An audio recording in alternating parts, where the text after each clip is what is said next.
ಎಲ್ರಿಗೂ ನಮಸ್ಕಾರ. Welcome back to the channel. ಎಲ್ಲರೂ ಹೇಗಿದ್ದೀರಾ? ಎಲ್ಲರೂ ತುಂಬಾನೇ ಚೆನ್ನಾಗಿದ್ದೀರಾ ಅಂತ ಅನ್ಕೊಂಡಿದೀನಿ. ತುಂಬಾ ದಿನದಿಂದ ತುಂಬಾ ಜನ ಕೇಳ್ತಿದ್ರಿ ಜರ್ಮನಿಯಲ್ಲಿ ನಮ್ಮ ದೇವಸ್ಥಾನಗಳಿದೆಯಾ, ಯಾವ ತರ ಇರುತ್ತೆ, ತೋರಿಸಿ ಒಂದ್ಸರಿ ದೇವಸ್ಥಾನಕ್ಕೆ ಹೋಗಿ ಅಂತೆಲ್ಲ ತುಂಬಾ ಜನ ಕೇಳ್ತಿದ್ರಿ. ಸೊ ಹಂಗಾಗಿ ಇವತ್ತು ನಾವು ದೇವಸ್ಥಾನಕ್ಕೆ ಹೋಗ್ತಾ ಇದೀವಿ.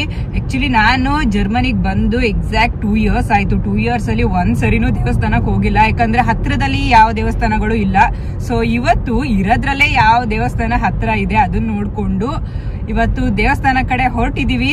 ಸೊ ಬನ್ನಿ ಇವಾಗ ಜರ್ಮನಿಯಲ್ಲಿ ನಮ್ಮ ಹಿಂದೂ ದೇವಸ್ಥಾನಗಳು ಹೇಗಿರುತ್ತೆ, ಹೇಗೆಲ್ಲ ಪೂಜೆ ಮಾಡ್ತಾರೆ ಎಲ್ಲ ನೋಡೋಣ.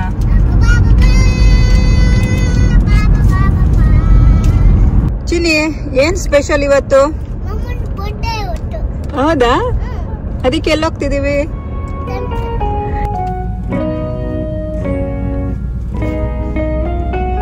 ಆಕ್ಚುಲಿ ದೇವರೇನೆ ನಮ್ಮನ್ನ ಕರ್ಸ್ಕೊಂತಿರೋದು ಗೊತ್ತಾ, ಯಾಕಂದ್ರೆ ಇವತ್ತು ನನ್ನ ಬರ್ಡೇ. ಸೊ ಎಲ್ಲೆಲ್ಲೋ ಹೋಗೋಣ ಅಂತೆಲ್ಲ ಪ್ಲಾನ್ ಮಾಡ್ಕೊಂಡಿದ್ವಿ, ಆದ್ರೆ ಎಲ್ಲ ಕ್ಯಾನ್ಸಲ್ ಆಗಿ ನೋಡಿ ದೇವಸ್ಥಾನಕ್ಕೆ ಹೋಗ್ತಿದೀವಿ. ಹಂಗಂದ್ರೆ ಇದು ದೇವರೇ ಕರ್ಸ್ಕೊಂತಿರೋದು ಅಲ್ವಾ? ಎಲ್ಲೆಲ್ಲಿ ಪ್ಲಾನ್ ಮಾಡಿದೆ ನೀನು ಹೋಗೋದಿಕ್ಕೆ? ಫಸ್ಟ್ ಎಲ್ಲಿ ಪ್ಲಾನ್ ಮಾಡಿದ್ದು ಗಾರ್ಮಿಷ್ಗಿನ ಮುಂಚೆ? ಫಸ್ಟ್ ಸ್ಪೇನ್ಗೆ ಹೋಗೋಣ ಅಂತ ಪ್ಲಾನ್ ಮಾಡಿದ್ವಿ. ಸೊ ಅದಾದ್ಮೇಲೆ ಬರೀ ಒಂದು 2 daysಗೆ ಅಲ್ಲಿವರೆಗೆ ಹೋಗಿ ಮತ್ತೆ ವಾಪಸ್ ಬಂದ್ರೆ ಸರಿ ಬರಲ್ಲ, ಹೋದ್ರೆ ಒಂದು 4-5 ದಿನ ಹೋಗ್ಬೇಕು, ಬೇಡ ಸ್ಪೇನ್ ಅಂತ ಕ್ಯಾನ್ಸಲ್ ಮಾಡಿದ್ವಿ. ಸೊ ಅದಾದ್ಮೇಲೆ ಟಾಪ್ ಆಫ್ ಜರ್ಮನಿ ನೋಡಕ್ ಹೋಗೋಣ ಅಂತ ಪ್ಲಾನ್ ಮಾಡಿದ್ವಿ. ಆಲ್ರೆಡಿ ಅಲ್ಲಿಗೆ ಹೋಗೋದಿಕ್ಕೆ ಹೋಟೆಲ್ ಎಲ್ಲ ಬುಕ್ ಮಾಡಾಗಿತ್ತು. ಬಟ್ ಒಂದು ವಾರ ಹಿಂದೆ ಚೆಕ್ ಮಾಡಿ ನೋಡಿದ್ರೆ ಇವತ್ತಿಗೆ -15 ಡಿಗ್ರಿ ತೋರಿಸ್ತಿತ್ತು. ಸೊ -15 ಹೋಗ್ಬೇಕು ಅಂತ ಹೇಳಿದ್ರೆ ಸ್ವಲ್ಪ ನಾವು ಪ್ರಿಪೇರ್ ಆಗೇನೆ ಹೋಗ್ಬೇಕು. ಸೊ ಹಂಗಾಗಿ -15 ಇದೆ, ಬೇಡ ಅಂತ ಕ್ಯಾನ್ಸಲ್ ಮಾಡಿದ್ವಿ. ಸೊ ಇವಾಗ ದೇವಸ್ಥಾನದ ಕಡೆ ಹೊರಟಿದೀವಿ. ಉದಯ್, ಜರ್ಮನಿಯಲ್ಲಿ ದೇವಸ್ಥಾನಕ್ಕೆ ಹೋಗಿದ್ಯಾ ಯಾವತ್ತಾದ್ರು? ನೀನು ಇದೆ ಫಸ್ಟಾ? ನೀನು ಫಸ್ಟಾ? ಸೊ ನಾವೆಲ್ಲ ಫಸ್ಟ್ ಟೈಮ್ ಹೋಗ್ತಾ ಇದೀವಿ ಜರ್ಮನಿಯಲ್ಲಿ ದೇವಸ್ಥಾನಕ್ಕೆ. ನಿನ್ನೆ ಮೊನ್ನೆ ಎಲ್ಲ ಸ್ನೋಫಾಲ್ ತುಂಬಾನೇ ಆಗಿತ್ತು, ಆದ್ರೆ ಇಲ್ಲಿ ಇಷ್ಟೇ ವೈಟ್ ಕಾಣಿಸ್ತಿದೆ ನೋಡಿ. ಆ ಕಡೆ ಎಲ್ಲ ಫುಲ್ ಗ್ರೀನ್ ಇದೆ, ಇಲ್ಲಿ ಮಾತ್ರ ವೈಟ್ ಇದೆ. ಇವಾಗ ಸಿಯಂಗೆ ಫೇವ್ರೆಟ್ ಸ್ಟೋರಿ ಇದು. ಎಲ್ಲಿ ಹೋಗೋದಾದ್ರೂ ಈ ಬುಕ್ ಎತ್ಕೊಂಡ್ ಬರ್ತಾಳೆ, ಈ ಬುಕ್ ಸ್ಟೋರಿ ಓದು ಅಂತ ಹೇಳಿ. ಒಂದಿನ ಒನ್ಕೆ ಒಂದು ಈ ತರ ಫೋಟೋ ತೆಗೆದ್ಬಿಟ್ಟು ನಾನು ಇನ್ಸ್ಟಾಗ್ರಾಮ್ ಅಲ್ಲಿ ಹಾಕಿದ್ದೆ. ತುಂಬಾ ಜನ ಕೇಳ್ತಿದ್ರು ನನ್ಗೆ, ಎಲ್ಲಿಂದ ತಗೊಬಂದ್ರಿ ಬುಕ್ಸ್, ಈ ಬುಕ್ ನ ಎಲ್ಲಿಂದ ತಗೊಬಂದ್ರಿ ಅಂತ ಹೇಳಿ. ಆ ಬುಕ್ ನ ಸಿಯನ್ ಬೆಸ್ಟ್ ಫ್ರೆಂಡ್ ಗಿಫ್ಟ್ ಮಾಡಿರೋದು. ಮನಕ್ಕೆ ಓಬವ್ವ, ಯಾಕಂದ್ರೆ ಅವರು ಚಿತ್ರದುರ್ಗದವರು. ಸೊ ಹಂಗಾಗಿ ಈ ಬುಕ್ ನ ಗಿಫ್ಟ್ ಮಾಡಿದ್ದಾರೆ. ಆಕ್ಚುಲಿ ಅವ್ರು ಕೇಳಿದ್ರು ಏನ್ ಗಿಫ್ಟ್ ಬೇಕು ಅಂತ ಹೇಳಿ. ಸೊ ನಮಗೇನು ಬೇಡ, ಬುಕ್ಸ್ ಕೊಡಿ ಅಂತ ಕೇಳಿದ್ವಿ. ಹಂಗಾಗಿ ತುಂಬಾನೇ ಬುಕ್ಸ್ ಕೊಟ್ಟಿದ್ರು. ಅದ್ರ ಜೊತೆಗೆ ಮನಕ್ಕೆ ಓಬವ್ವನ್ ಬುಕ್ ಕೂಡ ಗಿಫ್ಟ್ ಮಾಡಿದ್ದಾರೆ. ಯಾರ್ ಚಿನ್ನಿ ಗಿಫ್ಟ್ ಮಾಡಿದ್ದು? ಆಶಿಕಾ. ಥ್ಯಾಂಕ್ಸ್ ಹೇಳ ಆಶಿಕಂಗೆ. Thank you Ashika. ಸೊ ಇವಾಗಂತೂ ಫೇವ್ರೆಟ್ ಸ್ಟೋರಿ ಆಗ್ಬಿಟ್ಟಿದೆ. ದಿನಕ್ಕೆ ಒಂದ್ಸರಿ ಆದ್ರೂ ಆ ಬುಕ್ ಓದ್ಲೇಬೇಕು. ಯಾರೆಲ್ಲ ಚಿತ್ರದುರ್ಗ ಇಂದ ನಮ್ ವಿಡಿಯೋಸ್ ನ ನೋಡ್ತಿದ್ದೀರಾ ಎಲ್ರು ಕಮೆಂಟ್ ಮಾಡಿ ನೋಡೋಣ, ಎಷ್ಟು ಜನ ದುರ್ಗ ಇಂದ ನಮ್ ವಿಡಿಯೋಸ್ ನ ನೋಡ್ತೀರಾ ಅಂತ ನೋಡೋಣ. ಮೋಸ್ಟ್ಲಿ ಮಳೆ ಬರ್ಬೋದು ಅನ್ಸುತ್ತೆ ಅಲ್ಲ? ನಿನಗೇನ್ ಅನ್ಸುತ್ತೆ? ನಂಗಂತೂ 90% ಮಳೆ ಬರುತ್ತೆ ಅಂತ ಅನಿಸ್ತಿದೆ, ಯಾಕಂದ್ರೆ ಫುಲ್ ಮೋಡ ಇವಾಗ ಗ್ರೇ ಕಲರ್ ಟರ್ನ್ ಆಗ್ತಿದೆ. ನೋಡೋಣ ಮಳೆ ಬರುತ್ತಾ ಇಲ್ವಾ ಅಂತೇಳಿ.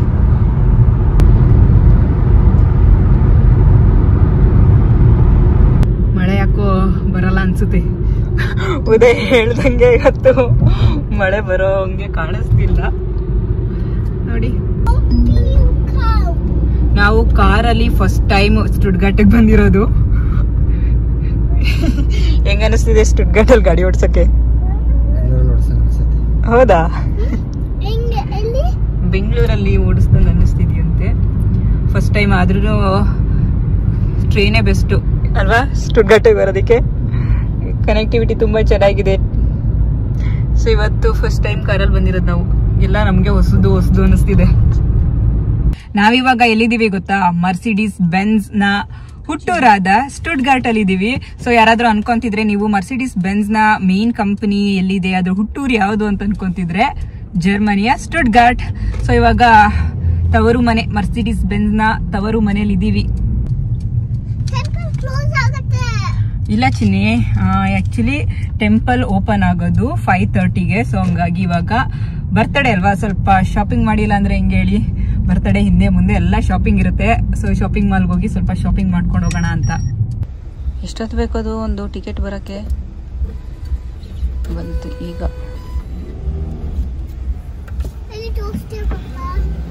ಸೊ ಇವಾಗ ಶಾಪಿಂಗ್ ಮಾಲ್ ಹತ್ರ ಬಂದಿದ್ದೀವಿ. ಅಲ್ಲೇನೆ ಕಾರ್ ಪಾರ್ಕ್ ಮಾಡಿ ಒಳಗಡೆ ಹೋಗೋಣ. ಬಂದಂಗೆನೆ ಝಾರಾಗ್ ಹೋದ್ರೆ ಯಾಕಾದ್ರೂ ಹೋದ್ನೋ ಅನ್ನಿಸ್ಬಿಡ್ತು. ತಗೊಳಕ್ಕೇನು ಟೈಮ್ ಆಗಲಿಲ್ಲ, ಆದರೆ ಬಿಲ್ಲಿಂಗಲ್ಲಿ 1 hour ನಿಂತಿದ್ದು. ಸೊ ಇವಾಗ ಅವರು ನನ್ನ ಬಿಲ್ ಮಾಡಿಸ್ಕೊಂಬ ಅಂತ ಕಳಿಸಿ ಎಲ್ಲ ಹೋಗಿ ಕೂತಿದ್ದಾರೆ. ಅವರು ನೋಡ್ಕೊಂಡು ಹೋಗ್ತಾ ಇದ್ದೀನಿ. ನಾವಿನ್ನು ಇವಾಗ ಸಿಯಾ ನಾನು ನೋಡಿಲ್ಲ, ಸುಮ್ಮನೆ ಒಬ್ಬಳೇ ಕೂತ್ಕೊಂಡು ಏನೋ ಮಾಡ್ತಿದ್ದಾಳೆ.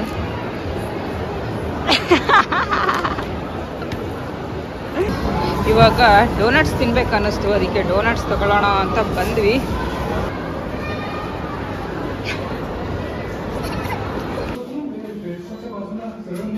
ಎಷ್ಟು ಗಂಟೆ ಪಾರ್ಕ್ ಮಾಡಿದ್ದು ನಾವು? 2 hours 15 minutes ಪಾರ್ಕ್ ಮಾಡಿದ್ವಿ. ಅಷ್ಟಕ್ಕೆ €9 ಅಂದ್ರೆ ಆಲ್ಮೋಸ್ಟ್ ಒಂದು 800 ರೂಪಾಯಿ ನೋಡಿ. ಅದಕ್ಕೆ ಕಾರಲ್ಲಿ ಬರಬಾರ್ದು, ಟ್ರೈನಲ್ಲಿ ಬರಬೇಕು ಅನ್ನೋದು.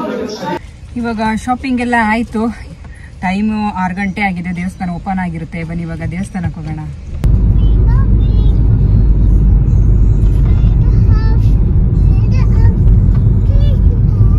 ದೇವಸ್ಥಾನ ಹತ್ರ ಬಂದ್ವಿ. ಇಲ್ಲಿ ಮನೆ ಥರ ಕಾಣಿಸ್ಲಿದೆಯಲ್ಲ, ಇದೇ ನೋಡಿ ದೇವಸ್ಥಾನ. ಇದರೊಳಗಡೆ ದೇವರೆಲ್ಲ ಇಟ್ಟಿದ್ದಾರೆ. ಹೇಗಿದೆ ಅಂತ ನಾನು ನೋಡಿಲ್ಲ, ಫಸ್ಟ್ ಟೈಮ್ ಹೋಗ್ತಿರೋದು. ಬನ್ನಿ, ಗಂಟೆ ಸೌಂಡ್ ಕೇಳಿಸ್ತಿದೆ, ಪೂಜೆ ಮಾಡ್ತಿರೋದು. ಬನ್ನಿ ಒಳಗಡೆ ಹೇಗಿದೆ ನೋಡೋಣ.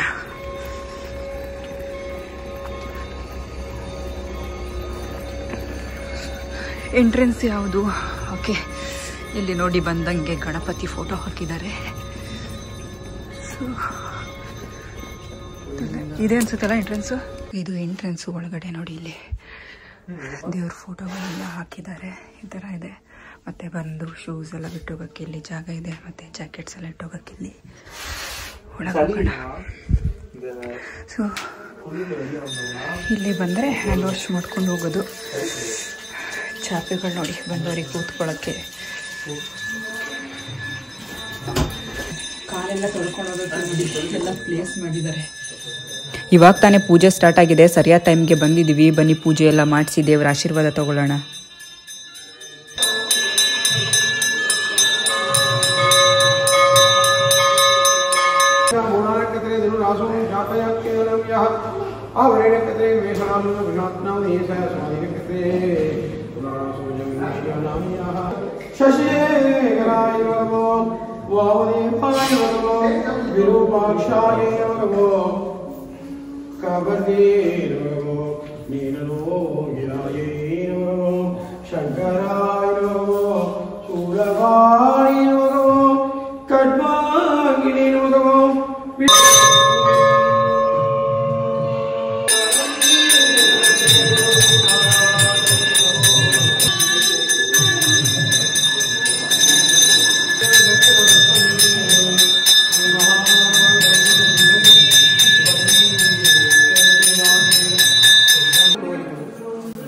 ಇಲ್ಲಿ ನಾವು ಅರ್ಚನೆ ಮಾಡಿಸೋದಾದ್ರೆ ಅರ್ಚನೆ ಮಾಡಿಸೋದಕ್ಕೆ ಟಿಕೆಟ್ ತಗೊಬಹುದು. ಹಾಗೆ ಹಣ್ಣು ಕಾಯಿ ತಗೋಬಹುದು.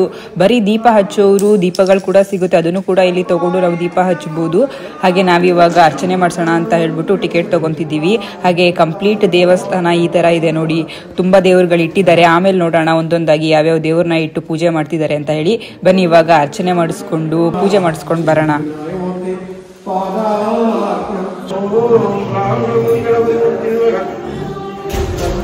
ಪೂಜೆ ಎಲ್ಲ ಆಗ್ತಿದ್ದಂಗೆನೆ ಪ್ರಸಾದ ಬಂತು. ಪ್ರಸಾದ ನೋಡಿದ ಖುಷಿಗೆ ದೇವರಿಗೊಂದು ನಮಸ್ಕಾರ ಹಾಕಿ ಬೇಗ ಪ್ರಸಾದ ತಿನ್ನಕ್ಕೋ ಕೂತ್ಕೊಂಡ್ಬಿಟ್ವಿ ನಾವಂತೂ. ಶ್ರುತಿ ಹೇಗೆ ಅನಿಸ್ತಿದೆ? ನಮ್ಮ ಕಡೆ ಹಬ್ಬಗಳಲ್ಲಿ ದೇವಸ್ಥಾನಕ್ಕೆ ಹೋದರೆ ಯಾವ ಥರ ವೈಬ್ಸ್ ಇರುತ್ತೆ, ಇವತ್ತು ಅದೇ ಥರ ಇದೆ ನನಗೆ. ಇಲ್ಲಿ ಬಂದಂತ ಇವತ್ತು ಸಖತ್ ಖುಷಿ ಆಯಿತು. ಇಲ್ಲಿ ಯಾವುದೋ ಒಂದು ಹಬ್ಬ ನಡೀತಿದೆ ಅನ್ನೋ ಥರ ಫೀಲ್ ಆಗ್ತಿದೆ ನಮಗೆ. ನೆಮ್ಮದಿ. ಇದೇನು ಗೊತ್ತಾ ಉದಯ್? ಹಳಸ್ನಣ್ಣು, ಜಾಕ್ಫ್ರೂಟ್. ಬನ್ನಿ ಇವಾಗ ಒಂದೊಂದಾಗಿ ಯಾವ್ಯಾವ ದೇವರು ಇಟ್ಟಿದ್ದಾರೆ ಈ ಒಂದು ದೇವಸ್ಥಾನದಲ್ಲಿ ಅಂತ ನೋಡೋಣ. ಇಲ್ಲಿ ಶಿವ ಇಟ್ಟಿದ್ದಾರೆ. ಶಿವನ ಎದುರುಗಡೆನೆ ಬಸವಣ್ಣನ ಕೂಡ ಇಟ್ಟಿದ್ದಾರೆ. ನೀವು ನೋಡ್ತಿರ್ಬೋದು ಇಲ್ಲಿ ಬಸವಣ್ಣ ಇಟ್ಟಿದ್ದಾರೆ. ಹಾಗೆ ಮತ್ತು ಇನ್ಯಾವ್ಯಾವ ದೇವರಿದೆ ಅಂತ ನೋಡೋಣ ಬನ್ನಿ. ಇದು ಮೇಯ್ನ್ ಆಗಿ ಗಣೇಶನ ದೇವಸ್ಥಾನ, ಸಿದ್ಧಿವಿನಾಯಕ ದೇವಸ್ಥಾನ. ಹಾಗಾಗಿ ಇಲ್ಲಿ ಸಪ್ರೇಟ್ ಗಣೇಶನಿಗೂ ದೇವಸ್ಥಾನ ಮಾಡಿದ್ದಾರೆ, ಹಾಗೆ ಶಿವನಿಗೂ ಕೂಡ ದೇವಸ್ಥಾನ ಮಾಡಿದ್ದಾರೆ. ಅದಾದಮೇಲೆ ಇಲ್ಲಿ ನೋಡಿ ಪುಟ್ಟ ಒಂದು ಗಣಪತಿ ಕೂಡ ಮಾಡಿಟ್ಟಿದ್ದಾರೆ. ಅದು ಬಿಟ್ಟರೆ ಇಲ್ಲಿ ನವಗ್ರಹಗಳು ಕೂಡ ಇಟ್ಟಿದ್ದಾರೆ. ಸೊ ನೀವು ನೋಡ್ತಿರ್ಬೋದು ಇಲ್ಲಿ ನವಗ್ರಹಗಳಿದೆ. ಆಮೇಲೆ ಇಲ್ಲಿ ಅಯ್ಯಪ್ಪ ಸ್ವಾಮಿ ದೇವಸ್ಥಾನ ಕೂಡ ಮಾಡಿದ್ದಾರೆ ನೋಡಿ. ಇಲ್ಲಿ ಸೇಮ್ ಅಲ್ಲಿ ಮೆಟ್ಟಿಲುಗಳೆಲ್ಲ ಹೇಗಿಟ್ಟಿರ್ತಾರೆ ಅದೇ ರೀತಿ ಇಲ್ಲೂ ಕೂಡ ಮಾಡಿ ಅಯ್ಯಪ್ಪ ಸ್ವಾಮಿನ ಕೂರಿಸಿದ್ದಾರೆ. ಸಿಯಾ ಅಂತೂ ತುಂಬಾನೇ ಖುಷಿಯಾಗಿದ್ಲು. ಎಲ್ಲ ದೇವ್ರಿಗೂ ಹೇಗೆ ನಮಸ್ಕಾರ ಮಾಡ್ಕೊಂಡು ಹೋಗ್ತಿದ್ದಾಳೆ ನೋಡಿ. ಅವಳು ನೋಡೇ ನಾವು ಹೇಳ್ಬೋದಿತ್ತು ಅವಳಿಗೆ ಇಲ್ಲಿಗೆ ಬಂದು ತುಂಬಾನೇ ಖುಷಿಯಾಗಿದೆ ಅಂತ.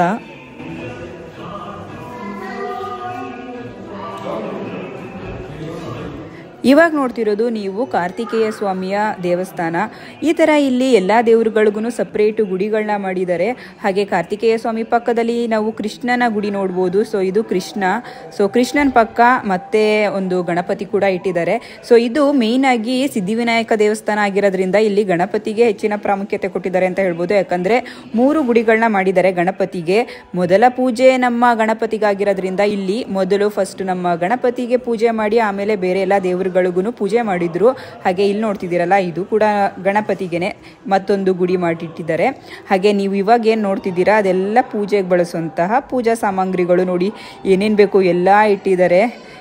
ಇವಾಗ ನೋಡ್ತಿರೋದು ಯಾವ ದೇವರು ಅಂತ ನನಗೆ ಗೊತ್ತಾಗ್ಲಿಲ್ಲ. ನಿಮಗೇನಾದ್ರೂ ಗೊತ್ತಾದ್ರೆ ಕಾಮೆಂಟ್ ಮಾಡಿ ಹೇಳಿ.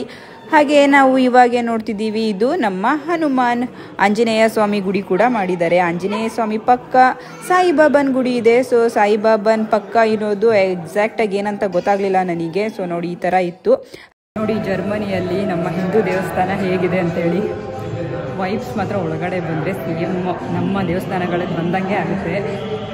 ಹೇಗನ್ನಿಸ್ತು ದೇವಸ್ಥಾನಕ್ಕೆ ಬಂದಿದ್ದು? ದೇವಸ್ಥಾನ ಸೂಪರ್ ಆಗಿತ್ತು. ಈ ತರ ಇರುತ್ತೆ ಅಂತ ಅನ್ಕೊಂಡಿರ್ಲಿಲ್ಲ. ಮತ್ತೆ ಬರೋಣ ಅನಿಸ್ತಾ? ಆಮೇಲೆ ಪ್ರಸಾದ ಎಷ್ಟು ಪ್ಲೇಟ್ ತಿಂದೆ ಪ್ರಸಾದ? 2 ಪ್ಲೇಟ್. ಚಿನ್ನಿ ಹೇಗಿತ್ತು ದೇವಸ್ಥಾನ? ಖುಷಿ ಆಯ್ತಾ? ಅವಳಂತೂ ಫುಲ್ ಅವಳಿಗೆ ಇಂಡಿಯಾಗ್ ಬಂದಂಗೆ ಆಗ್ತಿದೆ, ನಂಗೆ ಇಂಡಿಯಾದಲ್ಲಿ ದೇವಸ್ಥಾನಕ್ಕೆ ಹೋದಂಗೆ ಆಗ್ತಿದೆ ಅಂತ ಹೇಳ್ತಿದ್ಲು. ಅವಳು ತುಂಬಾ ಖುಷಿಯಾಗಿದ್ಲು ಓಡಾಡ್ಕೊಂಡಲ್ಲ ಚಿರಿ. ಮನೆಗೆ ಹೋಗೋದೇ ಬೇಡವಂತ ಇಲ್ಲೇ ಇರ್ಬೇಕಂತೆ. ಮತ್ತೆ ಯಾವಾಗ ಬರೋಣ? ಮತ್ತೆ ಬರೋಣ ಸರಿ. ದೇವರು ನನ್ನ ಬರ್ಡೇ ದಿನ ಕರೆಸ್ಕೊಂಡು ಫುಲ್ಲು ಏನೋ ಖುಷಿಯಾಗಿರು ಅಂತ ಹೇಳಿ ಕಳಿಸಿದೆ. ಇಲ್ಲಿಗೆ ಬಂದಂತೂ ತುಂಬಾನೇ ಖುಷಿ ಆಯ್ತು ನಮಗಂತೂ. ಸೀರಿಯಸ್ಲಿ ಈ ತರ ಇರುತ್ತೆ ಅಂತ ಅನ್ಕೊಂಡೇ ಇರ್ಲಿಲ್ಲ. ನಾವು ಒಳಗಡೆ ಬಂದ್ರೆ ನಮ್ಮ ದೇವಸ್ಥಾನಗಳಿಗೆ ಹೋದಂಗೆನೆ ಫೀಲ್ ಆಗ್ತಿದೆ. ಆಮೇಲೆ ಅಲ್ಲಿ ಏನೋ ಮಂತ್ರಗಳು, ಗಂಟೆ ಸದ್ದು ಅದೆಲ್ಲ ಕೇಳಿ ಸಖತ್ ಖುಷಿ ಆಯ್ತು. ಹೊರಗಡೆ ಬಂದಾಗ ಆಸ್ ಯೂಶುವಲ್ ಜರ್ಮನಿಲೇ ಇದ್ದೀವಿ ಅಂತ ಅನಿಸ್ತಿದೆ. ಒಳಗಡೆ ಇದ್ರೆ ಮಾತ್ರ ನಮ್ಮೂರಲ್ಲಿದ್ದು ಅನ್ನೋ ಫೀಲಿಂಗ್ ಬರ್ತಿತ್ತು. ಸೊ ಎಲ್ಲ ಕೇಳ್ತಿದ್ರಿ ಹೇಗಿರುತ್ತೆ ದೇವಸ್ಥಾನ ಅಂತ. ಇಲ್ಲಿ ನೋಡಿದ್ರಿ ದೇವಸ್ಥಾನಗಳು ಹೇಗಿರುತ್ತೆ ಅಂತ ಹೇಳಿ. ಹಾಗೆ ಇದು ತಮಿಳಿಯನ್ಸ್ ದೇವಸ್ಥಾನ, ಅಂದ್ರೆ ಶ್ರೀಲಂಕಾದವ್ರ ದೇವಸ್ಥಾನ. ಸೊ ಅವರೇ ಅಲ್ಲೆಲ್ಲ ಬೋರ್ಡ್ ಎಲ್ಲ ತಮಿಳಲ್ಲೇ ಹಾಕಿದ್ದು. ಅಲ್ಲಿ ಪುರೋಹಿತರು ಅವರೆಲ್ಲ ಏನಿದ್ದಾರೆ ಅವರೆಲ್ಲ ಶ್ರೀಲಂಕಾದವ್ರೇನೆ. ಬಟ್ ಅವರು ಕೂಡ ನಾವ್ ಯಾವ್ಯಾವ ದೇವರುಗಳನ್ನ ಪೂಜೆ ಮಾಡ್ತೀವಿ ಎಲ್ಲಾ ದೇವ್ರನ್ನೂ ಪೂಜೆ ಮಾಡ್ತಾರೆ. ನಂಗೂ ನೋಡಿ ಖುಷಿ ಆಯ್ತು. ಮುಂಚೆ ಶ್ರೀಲಂಕಾ ಭಾರತ ಎಲ್ಲ ಒಂದೇ ಅಲ್ವಾ. ಸೊ ಐ ಹೋಪ್ ನಿಮ್ಗೆ ಈ ವಿಡಿಯೋ ಇಷ್ಟ ಆಗಿರುತ್ತೆ. ನಿಮ್ಗೆ ಇಷ್ಟ ಆಗಿದ್ರೆ ಏನ್ ಮಾಡ್ಬೇಕು ಗೊತ್ತಲ್ಲ, ಲೈಕ್ ಮಾಡಿ, ಸಬ್ಸ್ಕ್ರೈಬ್ ಮಾಡಿ. ಇದೇ ತರ ಇಂಟ್ರೆಸ್ಟಿಂಗ್ ಆಗಿರೋ ಹೊಸ ವಿಡಿಯೋಸ್ನ ಮಾಡ್ತಿರ್ತೀನಿ. ಅಲ್ಲಿವರೆಗೂ stay safe. Bye bye. Thank you for watching.